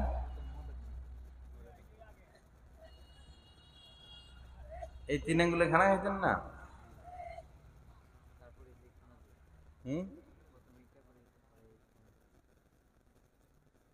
প্রথমে এটা, পরে হইল শাহাদাত, পরে হইল বৃদ্ধা, এরপরে হইল অনামিকা, এরপরে হইল কনিষ্ঠা। আমি প্যাঁচ লাগাইছি প্রথমে হইল কি? বড়টা। এরপর হইল কি? শাহাদাত। এরপর হইল বিদ্যাটা। এরপর হইল অনামিকা। এরপর হইল কনিষ্ঠা। এই হইল আঙ্গুল চাটার আদব। মনে থাকবে তো? কারণ আরবে 3 আঙ্গুলে খাইতো আগে, খানা খাইতেন, কারণ তারা তো রুটি খায়। রুটি খাইতে 3 আঙ্গুল লাগে, এই 2 আঙ্গুল লাগে না। তো 3 আঙ্গুল লাগতো, তো এই জন্য নবীজি আগে এটা চাটতেন, পরে এটা, পরে এটা। আমাদের তো 5 আঙ্গুল লাগে, এজন্য আমরা ওই 3টে শেষ করে অনামিকাটা চাটবো, এরপরে কনিষ্ঠাটা। এই খানা খাওয়ার সুন্নত হলো আঙ্গুল চাটার এটা। আর পাশাপাশি আরেকটা হলো নখ কাটার সুন্নত। কোনটা দিয়ে শুরু করব? নখ কাটা, সেটা হইলো বুঝার জন্য। মোনাজাত ধরলে দেখবেন, মোনাজাত ধরার পরে বৃদ্ধাঙ্গুলি বাদ দিয়া এই শাহাদাত থেকে শুরু করবেন, করে ডাইন হাত শেষ, আবার বাম হাতের কনিষ্ঠা ধরে শুরু করে একবারে বৃদ্ধা পর্যন্ত শেষ। বুঝতে সোজা। মোনাজাত ধরলে এই ডান হাতের শাহাদাত শুরু, ডান হাতের শেষ, বাম হাতের কনিষ্ঠা ধরে বাম হাতের বিদ্যা শেষ, ফাঁকে থাকে ডাইন হাতের বৃদ্ধাঙ্গুলি, পরে ডাইন হাতের বৃদ্ধাঙ্গুলি কাটবেন। এটা হলো কি? নখ কাটার তরিকা। আর পায়ের হলো ডাইন পায়ের কনিষ্ঠা থেকে শুরু করে একবারে বাম পায়ের কনিষ্ঠা পর্যন্ত কাটা ফেলবেন। ডাইন পায়ের কনিষ্ঠা থেকে শুরু করে ডাইন পায়ের বৃদ্ধাঙ্গুলি পর্যন্ত, এরপরে বাম পায়ের বৃদ্ধাঙ্গুলি থেকে ডান পায়ের কনিষ্ঠা পর্যন্ত। এটা হলো নখ কাটার তরিকা। আল্লাহ আমলের তৌফিক দান করেন। তো এই বলতেছিলাম যে দুরূদ শরীফের কথা তো বললামই, এর আগে বলতেছিলাম যে বিসমিল্লাহ পড়া। খাওয়ার শুরুতে কি বলা? সকল কাজের শুরুতে বিসমিল্লাহ বলা। তার মানে চুরি করার সময় কি বিসমিল্লাহ বলবেন? মানুষ খুন করার সময়? হ্যাঁ, ওই যে আমাদের তবলিগের ইস্তিমার ময়দানে কিছু খারাপ মানুষ নামাজীদেরকে খুন করছে না, ছুরি মারছে, এরা মনে বিসমিল্লাহ পড়ে মারছে। আল্লাহ হেফাজত করেন। এইভাবে দিনের একটা কাজকে অপমানিত করা, নামাজি মানুষকে এভাবে ছুরি মারা, কিভাবে আত্মায় দিল? আত্মায় দিল কেমনে? বুড়ো মানুষ একজনকে ছুরি মারছে। আল্লাহ হেফাজত করেন, এদেরকে আল্লাহ পাক হেদায়েত দান করেন। তো বৈধ কাজের শুরুতে কি বলা? বিসমিল্লাহ বলা। বৈধ কাজ, অবৈধ কাজে না, সকল বৈধ কাজ। একজন মুসলমান তো অবৈধ কাজ করতে পারে না। বৈধ সকল কাজের শুরুতে বিসমিল্লাহ বলা। যেমন এখন বয়ান শেষ হবে, পরে আমরা প্রথম যে কাজ করব সেটা হইলো উঠে গিয়ে জুতা পরব। তো এখন সুন্নত কি বলেন তো? প্রথমে কি কাজ করতে হবে? জুতা পরা একটা সুন্নত, একটা কাজ না, এজন্য বিসমিল্লাহ বলবো প্রথমে। এরপরে জুতা পরবো। ডাইন পা আগে পরবো নাকি বাম পা আগে পরবো? ডান পা। সব সময় জুতা পরার সুন্নত তরিকা হলো ডাইন পা আগে পরা, খোলার সময় বাম পা আগে খোলা, পরনের সময় ডান পা, খোলার সময় বাম পা। যত কাজ এই কিসিমের, হাত আর পায়ের যত কাজ, এগুলো উত্তমটা ডান দিক থেকে শুরু করা। যেমন জুতা পরা উত্তম কাজ, ডাইন হাতে পরা। মসজিদে ঢুকা উত্তম কাজ, ডান পা দিয়ে ঢুকা। আবার যেমন নাক পরিষ্কার করা উত্তমের বিপরীত, এজন্য বাম হাত ব্যবহার করা। আবার বাথরুমে প্রবেশ করা, এটা তো নিকৃষ্ট জায়গা, নাপাক জায়গা, এই জায়গায় ঢুকতে হবে বাম পা দিয়া। তো সংক্ষেপে বোঝার জন্য ভালো কাজগুলো ডান দিক থেকে, ডান হাত ডান পা। ভালো কাজগুলো ডান দিক থেকে, ডান হাত ডান পা। ভালোর বিপরীত যেগুলো, এগুলো হলো বাম হাত বাম পা, এগুলো হলো বাম হাত বাম পা। আচ্ছা, আমার কথা বুঝে থাকলে বলুন তো, জুতা যে ধরতে হয়, জুতা আবার কোরআন শরীফও ধরতে হয়, জুতাও ধরতে হয়, কোরআন শরীফও ধরতে হয়।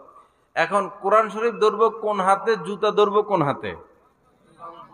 কোরআন শরীফ কোন হাতে আর জুতা ধরবো বাম হাতে। এই তো মাশাআল্লাহ শিখা হয়ে গেছে, আস্তে আস্তে তো শিখা হয়।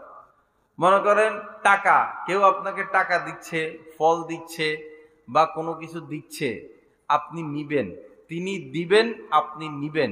এখন আপনি কোন হাতে নিবেন? ডান হাতে। কোনো কিছু দিতে হলে কোন হাতে দিতে হয়? ডান হাতে।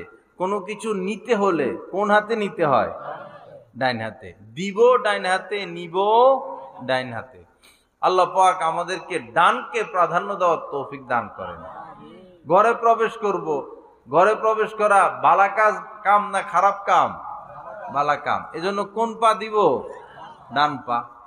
ডান পা দিয়ে ঘরে প্রবেশ করব। ঘরে প্রবেশের সময় অবশ্যই বিসমিল্লাহ পড়তে হবে। ঘরে প্রবেশের সময় যদি কেউ বিসমিল্লাহ না পড়ে, তো তার সাথে শয়তান ঢুকে যায়, তার সাথে শয়তান ঢুকে যায়। এই যে আমরা শুইতে গেলেই মোবাইল নিয়ে শুই, কারণ হইলো ঘরে ঢুকতে তো বিসমিল্লাহ পড়ি নাই, তো শয়তান ঢুকে গেছে। এখন শয়তান শুধু ওয়াসওয়াসা ওয়াসওয়াসা ওয়াসওয়াসা দেয়, মোবাইল ধর, মোবাইল ধর, মোবাইল ধর, টেলিভিশন দেখ, টেলিভিশন দেখ, ডিশ লাইন চালু কর, এমবি চালু কর। ওই যে শয়তান ঢুকে গেছে সাথে। তো ঘরে প্রবেশে বিসমিল্লাহ না পড়লে আমাদের সাথে কি ঢুকবে? শয়তান ঢুকবে। আবার ধরুন খাইতে বসছেন আপনি, বিসমিল্লাহ যদি না পড়েন তাহলে কি হবে? শয়তান আপনার সাথে খানা শরীক হয়ে যাবে। কয়েকজন সাহাবী এবং নবীজি একসাথে খানা খাইতে বসছেন একই প্লেটে। পরে খানার শুরুতে খানার মধ্যে খুব স্বাদ, খুব বরকত হচ্ছে, সাহাবায়ে কেরাম নবীজি খুব তৃপ্তি সহকারে খাচ্ছেন, তৃপ্তি সহকারে খুব তৃপ্ত হচ্ছেন, স্বাদও পাচ্ছেন, বরকত হচ্ছে। পরে খাওয়ার শেষের দিকে দুইজন লোক এসে খানায় শরিক হয়েছেন নতুন করে। এই দুইজন শরিক হওয়ার পরে খানার মধ্যে আর কোনো বরকত নাই, কোনো স্বাদ নাই, তাড়াতাড়ি খানা শেষ হয়ে গেছে, তাড়াতাড়ি খানা শেষ হয়ে গেল। তো সাহাবায়ে কেরামের পবিত্রতম অভ্যাস ছিলেন যে তারা কোনো কিছু না বুঝলে নবীজির থেকে জেনে নিতেন, কোনো কিছু না বুঝলে নবীজির থেকে জেনে নিতেন। আমাদেরও দায়িত্ব হলো কোনো কিছু না বুঝলে একজন আলেমে দ্বীনের থেকে জেনে নেওয়া। কিন্তু আমরা দেখি কি, একসাথে বসা 4-5 জন, মনে করেন আমার কাছে কেউ কিছু জানতে চাইলো, আমি বলার আগেই পাশে আরেকজন এটা বলে দিবে, এরকম অবস্থা। আমরা আলেমদেরকে দাম দিতে চাই না, পাত্তা দিতে চাই না, এই কারণে আমাদের এত সর্বনাশ।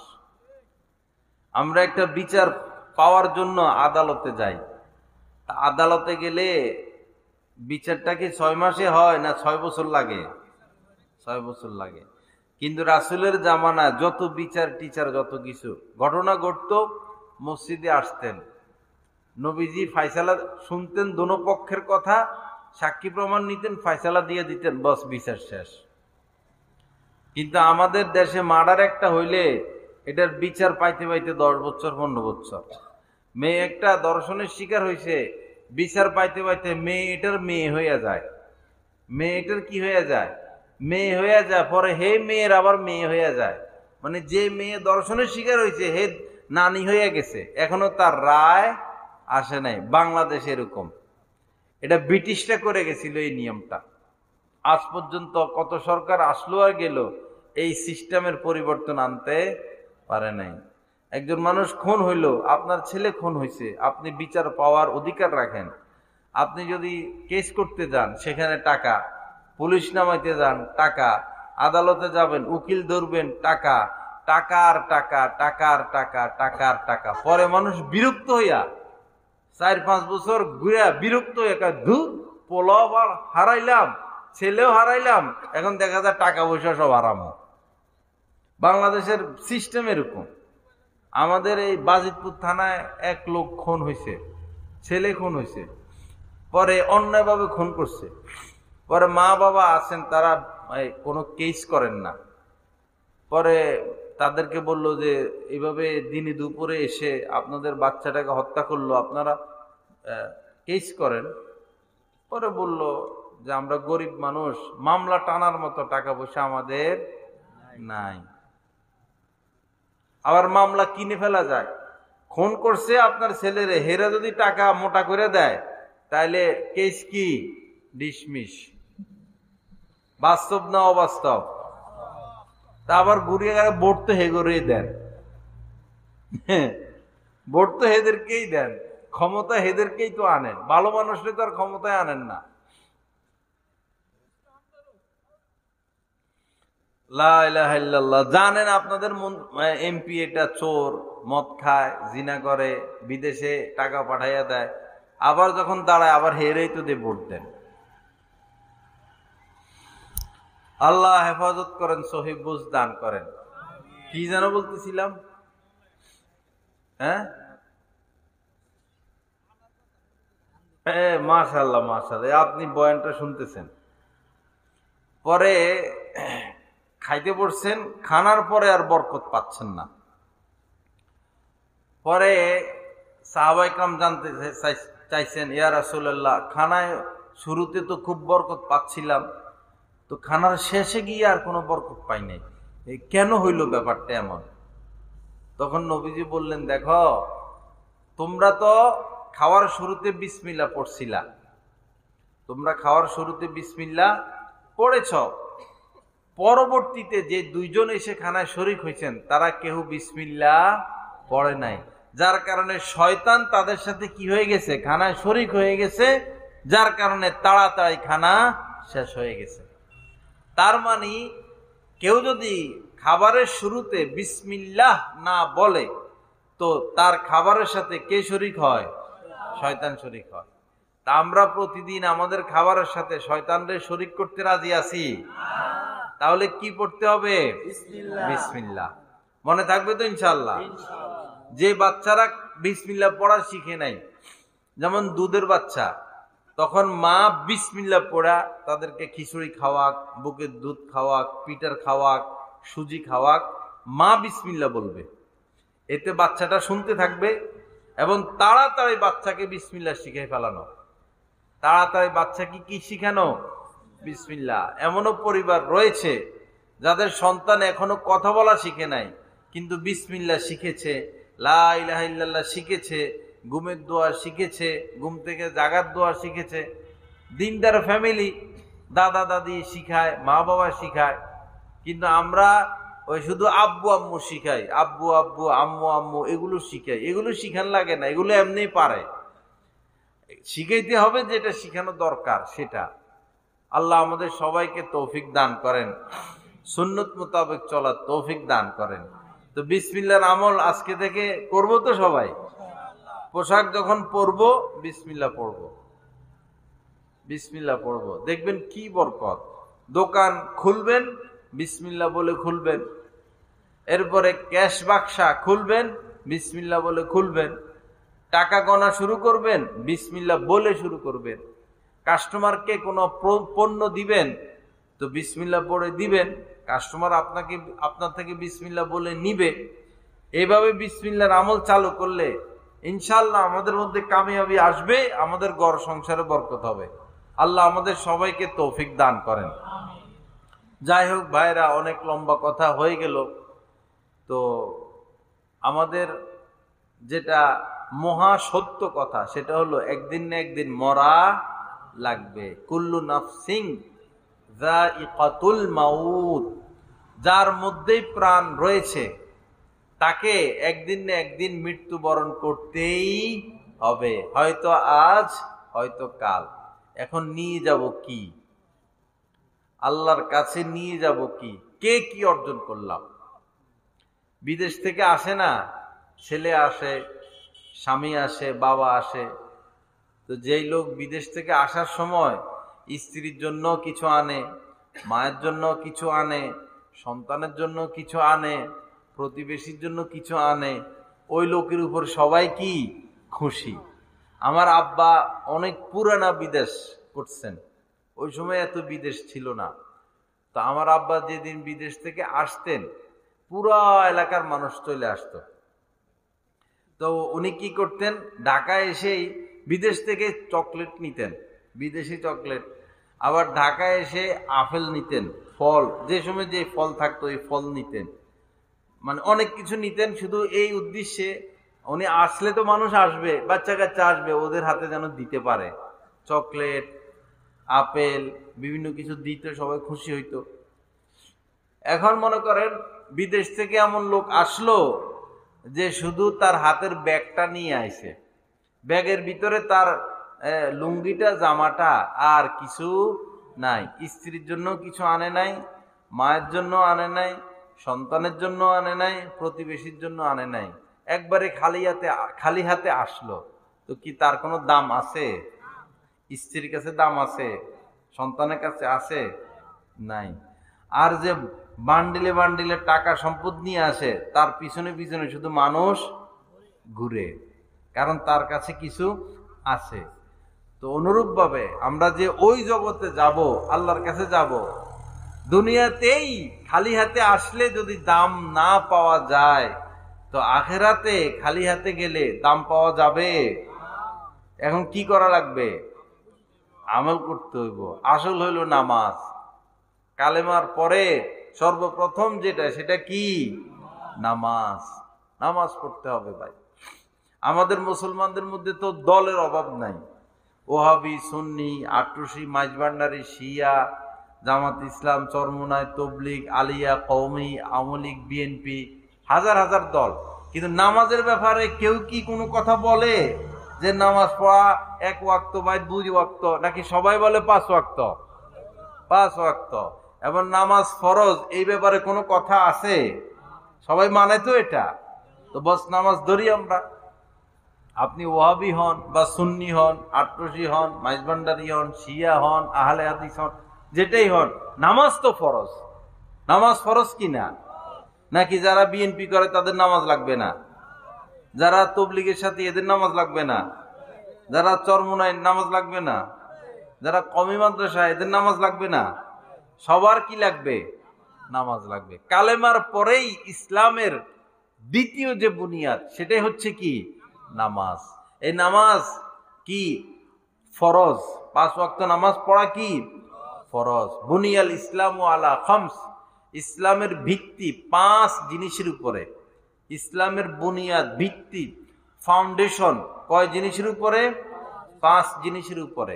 প্রথমটা হচ্ছে এই কথার সাক্ষ্য দেওয়া আল্লাহ ছাড়া কোনো মাবুদ নাই এবং হযরত মুহাম্মদ সাল্লাল্লাহু আলাইহি সাল্লাম আল্লাহ পাকের প্রেরিত রাসূল এবং তার বান্দা। প্রথম হচ্ছে ইসলামের বুনিয়াদ এটা। দ্বিতীয় হচ্ছে ওয়া ইকামুস সালাহ, দ্বিতীয় কি? নামাজ কায়েম করা। নামাজ কায়েম করা। নামাজ কাহারও জন্য ছাড় নাই। যে বালেগ হয়ে গেল এখন ফরজ হয়ে গেল, কিন্তু বালেগ হওয়ার আগ থেকে নামাজ, নবীজি বলেছেন 7 বছর বয়স হইলেই, ছেলে হোক মেয়ে হোক, 7 বছর হইলেই নামাজের নির্দেশ দাও, নামাজের কথা বলতে থাকো। 10 বছর হলে নামাজ পড়তে যদি না চায় শাস্তি দিয়া হইলেও নামাজ পড়াও। 10 বছর হইলে নামাজ পড়তে না চাইলে শাস্তি দিয়া হইলেও নামাজ পড়াও। আর বালেগ হইলে তো নামাজ ফরজই হয়ে যায়। বালেগ হইলে নামাজ ফরজই হয়ে যায়, নামাজ ছাড়া যাবে না। এবং তওবা করলেও যারা নামাজ ছেড়েছে, রোজা ছেড়েছে, রাখে নাই, তওবার দ্বারা এটা মাফ হবে না। তওবার দ্বারা গুনাহ মাফ হবে।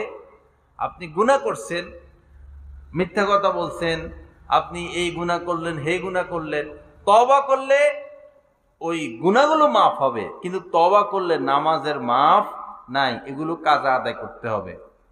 এগুলোকে বলে উমরি কাজা। এগুলো আদায় করতেই হবে। নামাজ, রোজা আর বান্দার হক আদায় করে দিতে হয়, বান্দার হক। এজন্য নামাজের ব্যাপারে গাফলতি না করা, রোজার ব্যাপারে গাফলতি না করা, বান্দার হক নষ্ট না করা। ঋণ নিয়েছেন, ঋণ দিয়ে দিতে হবে। অনুমতি ব্যতীত কাহারও কোনো কিছু ধরা যাবে না। গ্রাম দেশ, মনে করেন আপনি রাত্রিবেলায় বাসায় যাইতেছেন, তো দেখলেন যে পেঁপে গাছে পেঁপে ধরে আছে এবং পাকনা, ঘ্রাণ বাইর হইতেছে। এখন ডাইনে বামে কেউ নাই, সামনে পিছনে কেউ নাই। পেঁপেটা গাছের পেঁপে, মজাই তো। আপনি ছিঁড়া ঘরে নিয়ে গেলেন, খাইলেন।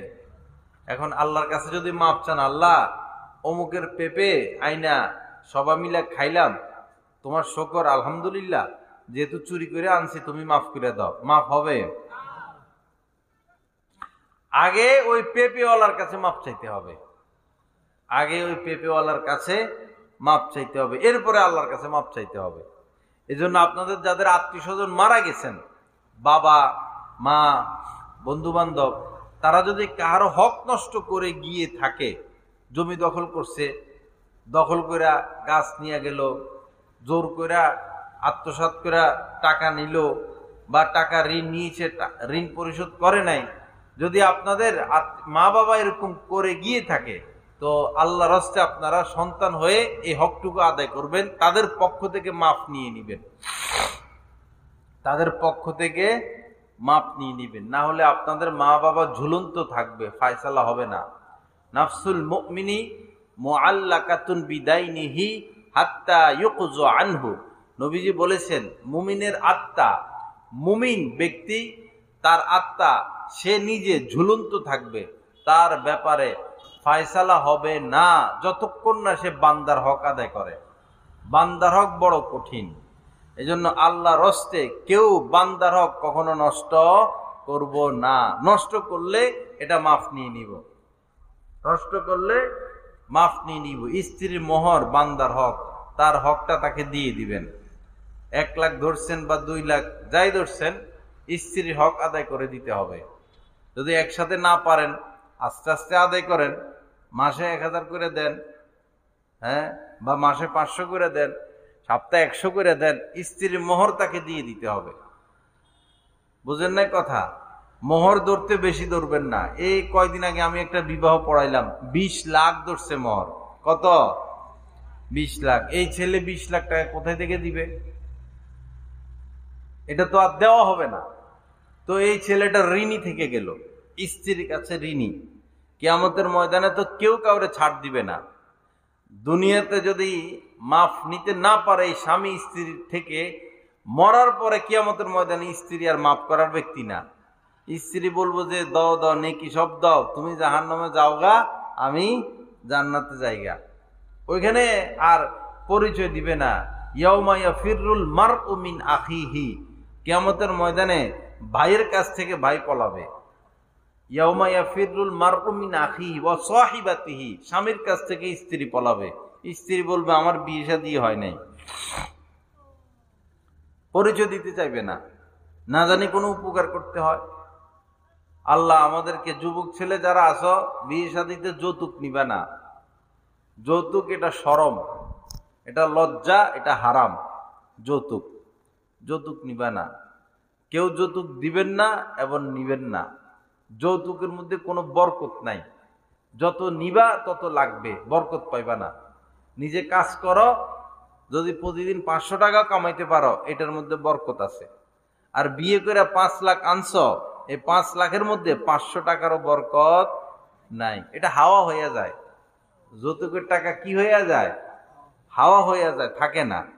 যৌতুক দিবেনও না, যৌতুক নিবেনও না। বিয়ে শাদী হয়ে যাক, এরপরে মেয়ের বাবা, সে মেয়ে দিছেন, তার বিবেক আছে না, সে তো কিছু দিবেই। এটা দেয়। আল্লাহ রাসূল তার মেয়েকে বিবাহ দিছেন, আল্লাহ রাসূলও দিছেন, আপনারাও দিবেন, আমরাও দিব। মেয়ে পক্ষ তো দিবেই, এটা তো বলা বলির কিছু না, আলোচনার কিছু না। আলোচনা করে নিলেই সেটা কি হয়ে যাবে? যৌতুক হয়ে যাবে। আর মেয়ের বাবা যদি কিছু নাও দেয়, আপনি কিছু বলার নাই, কিছুই বলার নাই, মেয়ে তো দিয়ে দিছেন, আর কি দিবে? মেয়েই তো দিয়ে দিলেন। 16-17 বছর পেলে লালন পালন করে, কত কষ্টে লাগে একটা মেয়েকে পালতে। মেয়ে পালা বড় কষ্ট। 16-17 বছর লালন পালন করে আপনাকে ফ্রি দিয়ে দিল, তো আর কি দিত? এরপরেও আপনি হুন্ডা চান, ফ্রিজ চান, খাট পালং চান, আপনার তো লজ্জা থাকা উচিত। যারা যৌতুক চায়, এরা কি, এদের শরম লাজ লজ্জা কিছু আছে নাকি? কিছুই নাই, কোনো লাজ লজ্জা নাই। এরা বেহায়া। এরা কি বেহায়া? এগুলো চৌরাস্তা আছে না আপনাদের বিশ্ব রোড, চৌরাস্তার মধ্যে নিয়ে বাইন্ধে রাখবেন। যে যৌতুক চাইবে চৌরাস্তার মধ্যে বাইন্ধে রাখবেন, আর কপালের মধ্যে বা পিঠের মধ্যে লিখে রাখবেন যে যৌতুক খোর। কি যৌতুক খোর? এরে থুতু মারো। বুকের মধ্যে হাত পা বাঁধবেন। ওই যে চৌরাস্তার মধ্যে ওখানে কি একটা আছে না, কি আছে এটা, সিমেন্টের মতো কি একটা দিয়ে বানায় রাখছে, তো চত্বরের এখানে বাঁধবেন হাত পা, বাইন্দা বুকের মধ্যে লিখে রাখবেন যৌতুকখোর, এরে জুতা মারো। যৌতুকখোর এরে কি মারো? জুতা মারো। এই ছাড়া যৌতুক বন্ধ করা যাবে না। তুলনামূলক সুন্দর মেয়ের চেয়ে যারা শ্যামলা মেয়ে বিয়ে করে ঘর সংসার করে, এরা বেশি সুখে আছে। সুন্দর মেয়ের চেয়ে কালো মেয়ে, শ্যামলা মেয়ে, এদেরকে নিয়ে মানুষ বেশি সুখে আছে। বাস্তব আমি অনুসন্ধান করে দেখছি। বেশি সুন্দরী যেগুলা, এগুলা তো হইলো লাইন টাইনওয়ালা, এই পোলার সাথে লাইন, হে পোলার সাথে লাইন। নাও হইতে পারে, হইতেও পারে। বিয়ে শাদীর সময় শুধু সুন্দর খোঁজা এটা ঠিক না। যারা সুন্দর খোঁজে এরা ঠকে। খুঁজতে হবে দিনদার। বিয়ে শাদীর সময় কি খুঁজতে হবে? দিনদার। নবীজি বলেছেন, ফাজফার বিদাতি দিন তারিবাত ইয়াদাক। ওরে কপাল পোড়া, দাম্পত্য জীবনে, বৈবাহিক জীবনে যদি সুখী হতে চাও তো দিনকে প্রাধান্য দাও। বৈবাহিক জীবনে যদি সুখী হতে চাও, কি কোনটাকে প্রাধান্য দিতে হবে? দিনকে প্রাধান্য দিতে হবে। যদি সুন্দর হয়, সাথে সাথে পাশাপাশি ভালো। যদি টাকা পয়সা থাকে ভালো, ভালো বংশের অধিকারী হয় ভালো। কিন্তু সেটা ধর্তব্য না। দেখতে হবে কি মেয়ের মধ্যে, অথবা মেয়েকে বিবাহ দিবেন, ছেলের মধ্যে দিন আছে কিনা। যদি ছেলে রিক্সাও চালায় আর সে দিনদার, একবার ঠান্ডা মাথায় বিবাহ দিয়ে দিবেন, আপনার মেয়েটা সুখী হবে। আর ছেলে এই ব্যাংকের ম্যানেজার, আমেরিকা থেকে আসছে, সরকারি বড় অফিসার, দিন নাই, আপনার মেয়েকে বিবাহ দিবেন, মেয়ে শুধু টাকাই পাবেন, সুখ পাবেন না। কদিন পরে খবর পাবেন যে আপনার জামাতা অন্য মেয়ের পিছনে ঘুরে মদ খায়, করবে, টাকা আছে পাপের কাম করবে। এজন্য টাকা পরে, বিবাহ শাদীর ক্ষেত্রে আগে দিন দেখতে হয়। আল্লাহ আমাদেরকে আমল করার তৌফিক দান করেন। তুনকাহুল মারআতু লিআরবাঈন, নবীজি বলেছেন সাধারণত 4 কারণে কোন মহিলাকে বিবাহ করা হয়। কোন মহিলাকে কয় কারণে বিবাহ করা হয়? 4 কারণে। তুনকাহুল মারআতু লিআরবাঈন, লিমালিহা, কেউ আছে মাল দেখে যে বাপরে মেয়ের বাপের 2-3টা বাড়ি, তো আমি যদি এই মেয়েকে বিবাহ করতে পারি তো একটা বাড়ির তো মালিক হব, অর্ধেক বাড়ির তো মালিক হব, মালের লোভে পড়ে বিবাহ করে। অথবা মেয়ে থাকে ইতালি, আমেরিকা সিটিজেন, তো লোভে পড়ে, লোভ সামলাইতে পারে না, পরে ওই মেয়েকে বিবাহ করে মাল দেখা। যারা মাল দেখে বিবাহ করবে, অন্য বর্ণনা আসছে আল্লাহ তাদের জীবনের মধ্যে দারিদ্রতা লাগাই দিবেন, এতে দারিদ্রতা দূর হবে না। মাল দেখে বিবাহ করতে নাই। লিমালিহা অলি জামালিহা, কেউ বিবাহ করে সুন্দর দেখে, বাপরে মেয়ে এত সুন্দর, সিমসাম লম্বা, এই সেই সুন্দর দেখে বিবাহ করে, এরাও ঠগে। সুন্দর না, সে যেমনই হোক, কালো হোক শ্যামলা হোক, তার মধ্যে দিন আছে কিনা, ভদ্রতা আছে কিনা, নম্রতা আছে কিনা, সভ্য কিনা, এটা দেখতে হবে। লি জামালিহা ওয়ালি হাসাবিহা, কেউ বিবাহ করে বংশীয় মর্যাদা দেখে, যেমন এই এলাকা প্রভাবশালী যারা, তাদের পরিবারে যদি আমি বিবাহ করতে পারি আমারও প্রভাব বাড়বে, এটাও ঠিক না। এরপরে চতুর্থ যেটা, সেটা হলো ওয়ালি দিন ইহা, নবীজি বলেন কেউ বিবাহ করে দিন দেখে। তো লাস্টে নবীজি বলেন ফাজফার বিজাতি দিন তারিবাত ইয়াদাক, ওরে কপাল পোড়া, সাংসারিক জীবনে যদি সুখী হতে চাও তো দিনকে প্রাধান্য দাও। কোনটাকে প্রাধান্য দিতে হবে? দিনকে আগে দিন, এরপরে অন্যটা যদি সাথে থাকে আলহামদুলিল্লাহ, অন্যটারও তো দরকার। টাকা পয়সা না হলে আপনার মেয়েরে খাওয়াইবে কি? যদি সম্মান না থাকে তাহলে আত্মীয়তা করলে উঠা বসা করবেন কিভাবে? এরপরে পছন্দ তো লাগতে হবে, সবটাই লাগবে, কিন্তু প্রাধান্য দিতে হবে কিসেরকে, কাকে? দিনকে।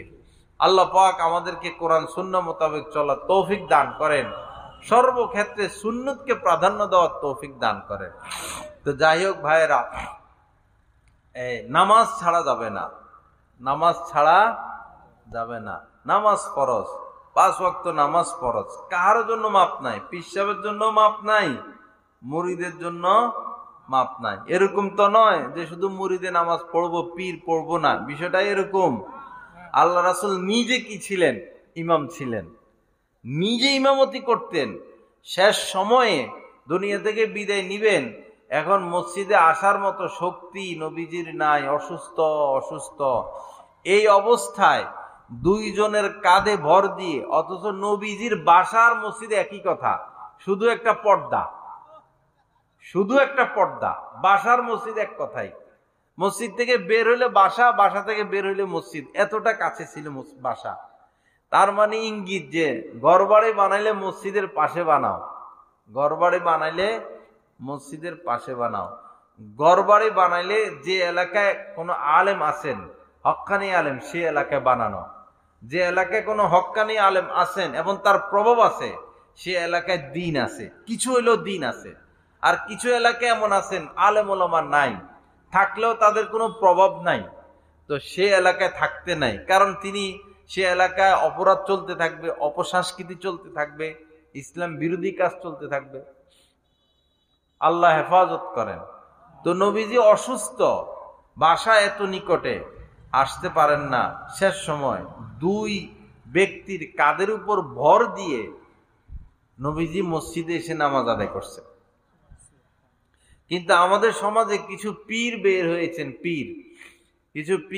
হয়েছেন, তারা নিজেরা নামাজ পড়ে না।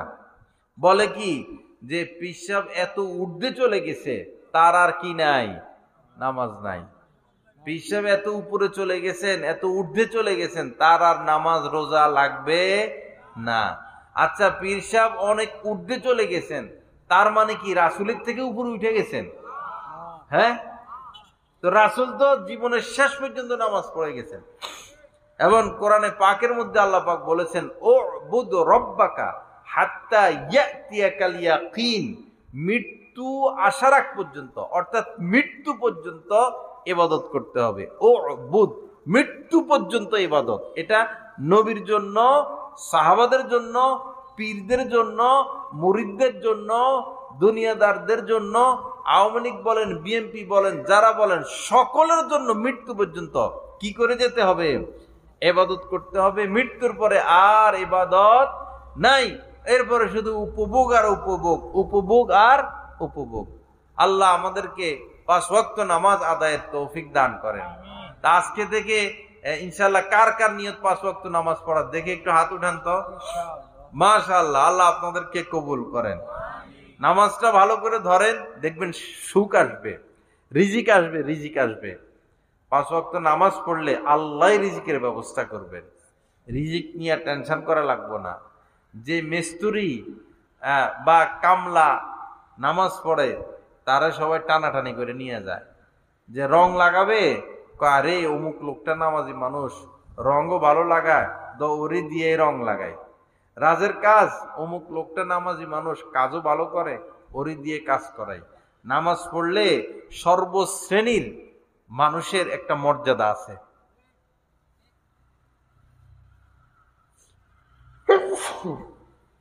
একজন ডাক্তার সাহেব নামাজও পড়ে, ডাক্তারি করে, তার রোগী বেশি, তার রোগী বেশি।